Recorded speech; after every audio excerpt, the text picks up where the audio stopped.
Imagine you have a great problem. You write a letter to the Pope, and next thing you know, he is calling you at home unannounced. He's the Pope of the people. He telephones people. He wears black shoes. These things, they mean a lot to me. What do you think about the fact that the Pope is calling people around in their homes? I think or it's whatever? fabulous. I think it's fantastic. He's just a person like us. Since becoming Pope 6 months ago, Francis has made dozens of phone calls in response to letters and messages he receives by the thousands every week. But how does he decide who or when to call? I don't think there's a strategy behind it, because he looks at them, sees them, and decides to respond to one of them. Usually one which is quite a difficult human situation, suffering. And he's very sensitive to suffering.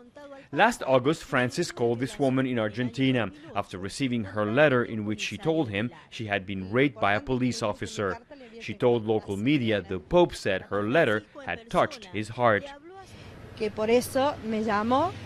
is why he called me personally. It's not really down to a letter. He told me to pray for him. We spoke for 30 minutes, and I told him what happened. Maria and Rossella survived the recent earthquake in central Italy, and on Sunday they braved the rain to come to St. Peter's Square.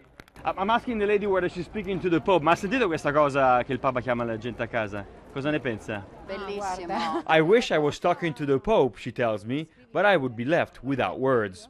È sempre la prima volta. She says no Pope has ever called people before, and she doesn't like it very much, but she said it's a great idea because it brings the Pope closer to people. There is a mixed reaction at the Vatican regarding the calls. And there are those who think he's really demystifying the papacy, turning the papacy into something so ordinary that is downsizing it, degrading it, different words. But there are others who are very happy because they've practically all met him, you know, in the Vatican. Victor is from Argentina, just like the Pope. He offers me this piece of advice on how to get a call from the Pope. All you have to do is write him an email, he says. That is not really the case, but with every phone call, the Pope is sending a message of hope to everyone. Alessio Vinci, CNN, at the Vatican.